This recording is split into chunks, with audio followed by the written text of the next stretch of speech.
Okay, fourth grade. Let's take a look at lesson 10 today in module 6. The objective for lesson 10 is to use area models and the number line to compare decimal numbers and record those comparisons using less than, greater than, and equal to symbols. Let's get started right away with the application problem.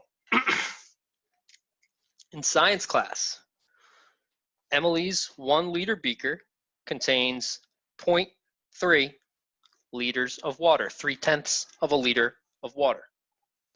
Allie's beaker contains 8/10 of a liter of water. And Katie's beaker contains 63 hundredths of a liter of water. Who can pour all of her water into Emily's beaker without going over 1 liter? Allie or Katie? Let's unpack this problem using cubes to start. There's a lot of information here and they're asking a weird question. So let's take a look. We're talking about 1 liter beakers. If you need to visualize that, the 1 liter beakers are like what we've seen in science class, and they were here in number 3 from our problem set yesterday. That's a 1 liter beaker. It is a measurement tool divided into tenths, and at the very top, if it's full, it contains 1 liter of liquid. So that's what we're thinking about today. All right, we've got 3 young scientists, Emily, Allie, and Katie, measuring some water. There's a few ways we can approach this. Let's start by taking out all the important information. Emily's 1 liter beaker contains 0.3 liters of water. That's Emily, okay? Allie's beaker contains 0.8 liters. Katie's 0.63 liters. Our question is, who can pour all of her water into Emily's beaker without going over 1 liter, Allie or Katie, okay? Our answer is going to be Allie or Katie. And Emily's information is sort of particularly important since she's the person since it will be her beaker that we're adding liquid to. So let's start with our RDW strategy now and draw to help us understand this information. Let's start with Emily, right? She has a beaker that has 3/10 of a liter of water in it. Make sure that your paper's looking like mine, please.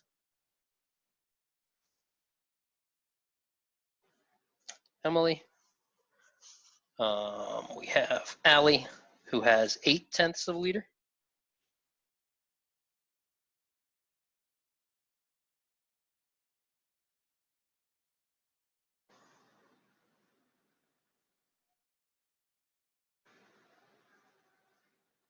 And Katie has 63 hundredths, which we know is an amount that's in between 6 and 7/10 of a liter, right? This is 6/10 and 3/100 of a liter. Whoops, we should make it a little bit smaller because it should jive with Allie's.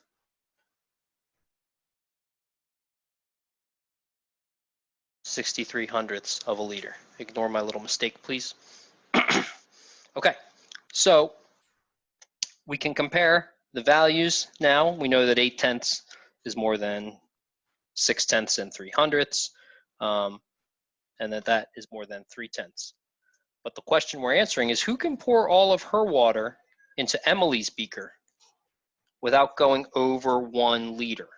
That means that when we add those two values together, we need to come up with an amount that is still less than 1 whole. So we can try both. If we try Emily and Allie,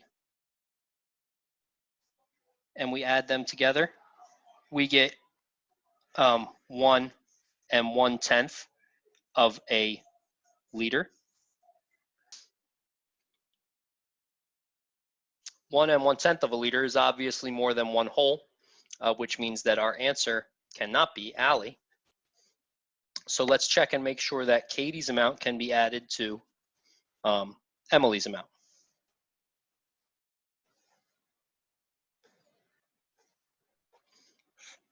If we add those two values together, we have 3 hundredths and 9 tenths, 93 hundredths of a liter. We still have a 0 in our ones place. So we know that in total, it comes out to less than a liter. So Katie, is it Katie? Katie is the amount that we can add to Emily and still fit that amount into one beaker. You could draw it also sort of in a tape diagram and make a dividing line to show 0.63 and 0.3 together. They make 0.93 or 93 hundredths of a liter. Written in words, that will look like, who can pour all of her water into Emily's beaker without going over 1 liter, Allie or Katie? Katie can pour her water into Allie's beaker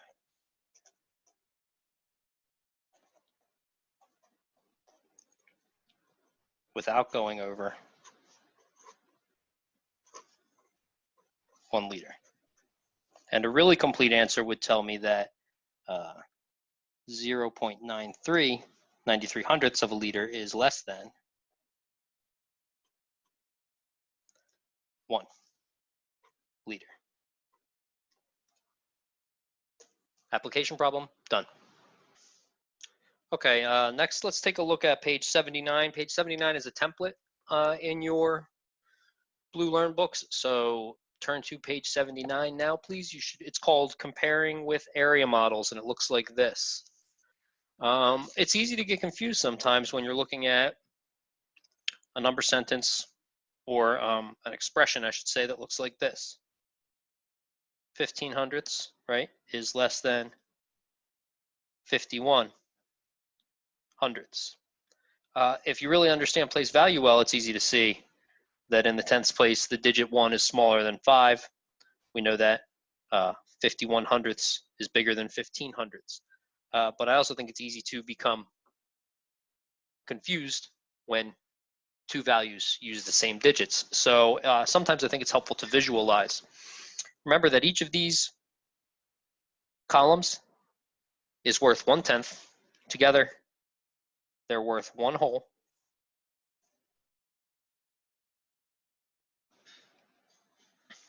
So if one of these is worth 1/10, half of one is worth 5 hundredths.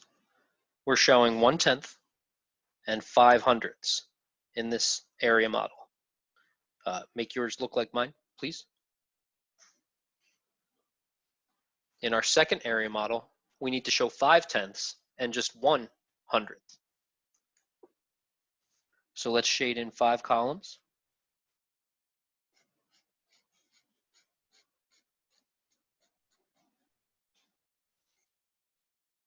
With diagonal lines. And in our 6th column, we only need to shade in 1/10 of that column, because remember, it's a 1/10 of a tenth, or 1 hundredth. So we have 5 tenths and 1 hundredth. A visual way that we can compare these two values.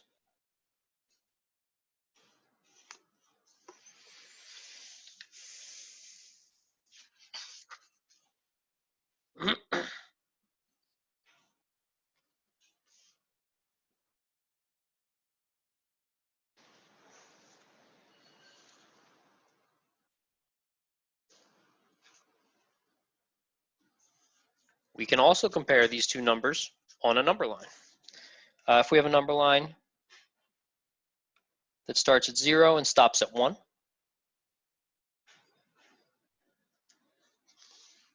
we can plot our values on our number line. We'll put 5/10 right in the middle, 1/2, right? And then separate each half into fifths.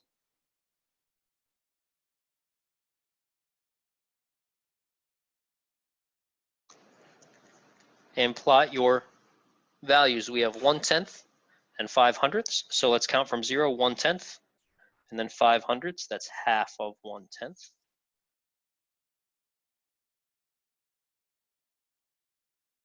And our other value, 51/100, 5/10 right in the middle, plus 1/100.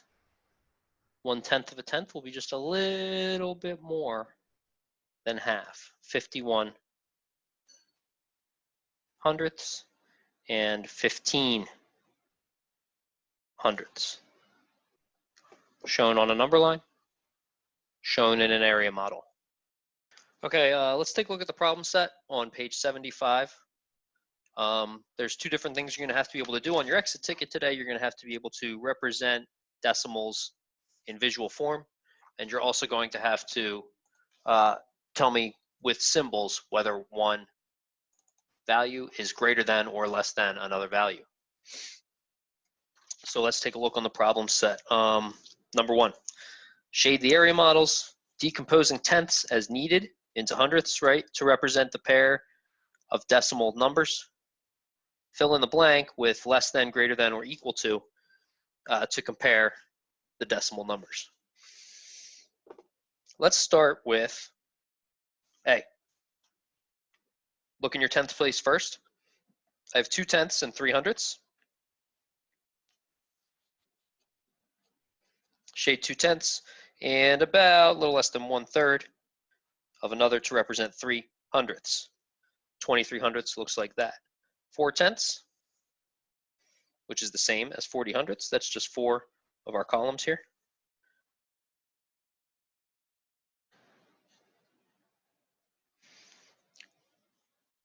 Which one is greater? You can look at the values and compare them that way.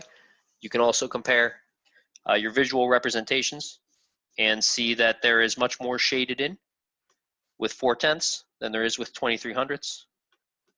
23/100 is less than 4/10. I want you to do B and C by yourselves. No, actually, that's not true. I want us to do C together. Be very careful when you have 9/100 being compared to 9/10. Remember that each column is worth 1/10. And within each column, there are 10/100. So if you are shading 9/100, you're actually shading a little bit less than one whole column.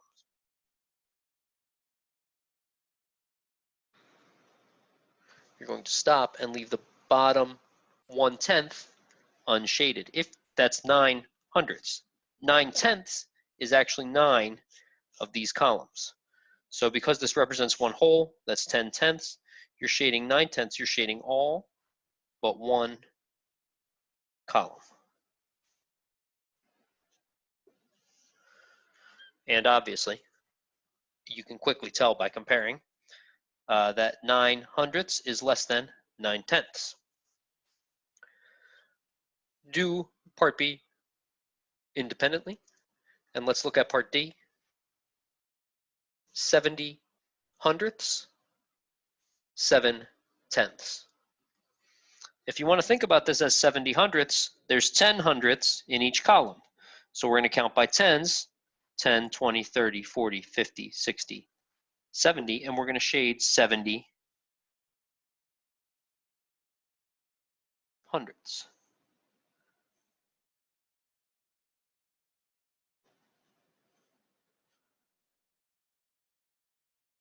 Two shades 7/10. Again, you're going to shade 7 out of 10 of your columns. And if you shade carefully and compare at the end, you'll see what I think most of us already know, and that's that 70/100 is equivalent to or equal to 7/10. The same amount is shaded for both values. All right, let's turn to page 76. you're comparing at the bottom here, number 4. All right, this is similar to what you're going to see on your exit ticket. You're comparing values that are expressed in different ways, right? We have decimal form of 1 and 4 hundredths, right? That 4 is in the hundredths place. There's a 0 in your tenths place.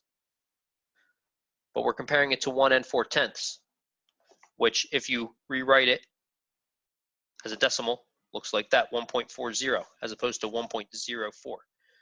There's a 4 in the tenths place, 0 in the tenths place. 1 and 4 tenths is greater than 1 and 4 hundredths, or if you were reading this left to right as we do, you would say 1 and 4 hundredths is less than 1 and 4 tenths. Again, they're trying to trick you with hundredths and tenths. Be careful, you really need to think about place value. Tenths, hundredths. This is 6 and 7 hundredths. As a fraction, that would look like that, of course. This is 6 and 7 tenths. And if you think back to the area models that we were just doing to express tenths and hundredths, you should be able to visualize that 6 and 7 tenths is larger than 6 and 7 hundredths. Here we have 66, I'm sorry, letter F, we have 6 tenths and 66 hundredths. Written as a fraction, you have 6 tenths, 66 hundredths. If you want to write 6 tenths in hundredths, we add a 0 to the top, to the numerator and the denominator in order to bump all of our place values over and create an equivalent fraction of 61 hundredths. That's the same as 6 tenths. And comparing these now, it's easy to see that 66 one hundredths is larger than 60 one hundredths. Those are the types of problems you need to focus on your exit ticket today. Please complete the exit ticket and turn it in. Thank you for all your hard work.